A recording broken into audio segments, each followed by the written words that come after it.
thanks very much for chatting to me. I appreciate the time, and a Absolutely.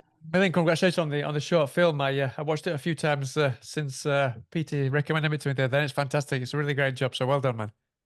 Thank you. Both of you. The first question is maybe a weird question is where did this transition from Fiona the ogre to like a horror version of Spider come from? That it's kind of a strange. I mean, obviously the putting horror into kind of an intellectual property.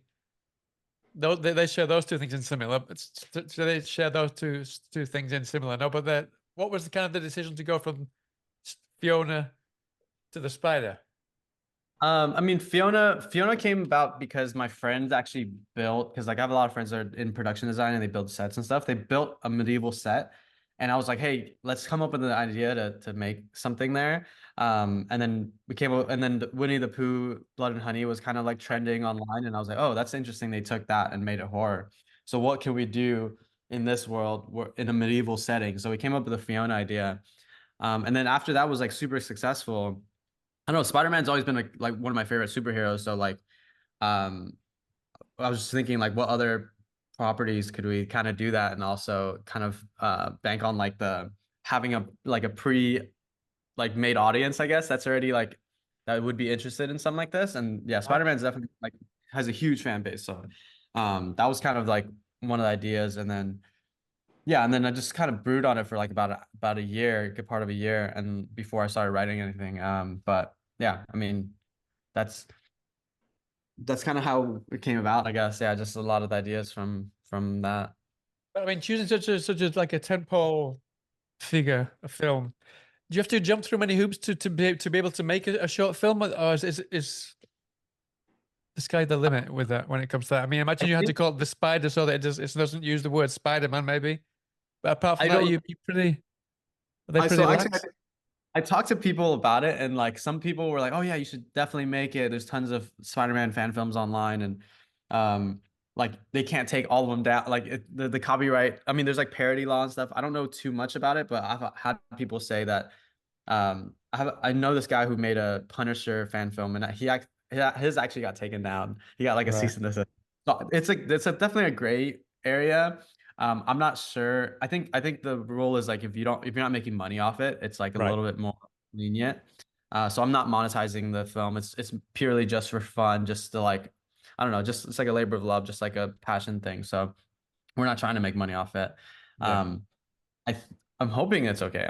We haven't gotten any No, like I didn't want to scare you or anything. I just wondered how if because I've never spoken to anyone who's actually made a horror, sorry, a horror film, a fan film about an intellectual property. So I yeah, wasn't really sure how free it was for you to just go out and make whatever you wanted to I make. just decided to do it. I mean, I know George Lucas has been pretty open about him like liking like loving the fan films in the Star Wars universe.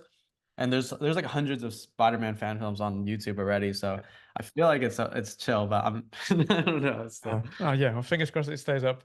Chandler, I've got to speak to you as well because obviously everyone knows that you did actually audition for the last Spider-Man that is well, that obviously yeah, someone else got in the end, unfortunately. But you got your chance now. So how did you manage to get involved in this specific project?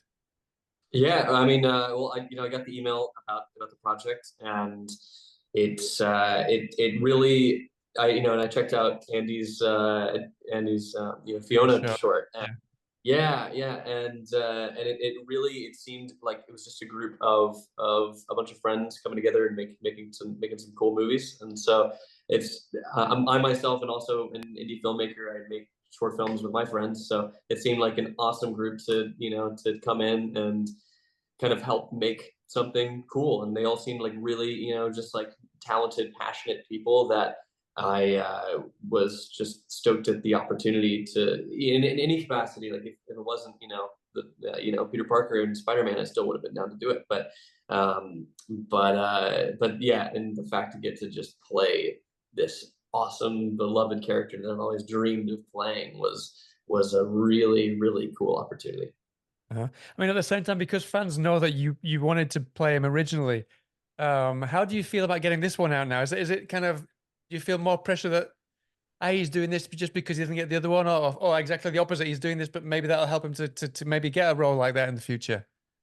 No, yeah, I mean, honestly, like I just did it because I thought it would just be fun and cool, and you know, if it leads to something else, awesome. If it doesn't, then that's like totally fine. Like I'm just happy with the experience, and it was so great. And yeah, getting to climb up the wall and getting to pretend that I'm jumping across buildings and stuff was just the coolest experience ever. And get to just build Peter Parker. You know, get to like reverse engineer everything about him and just bring this person to life was so cool.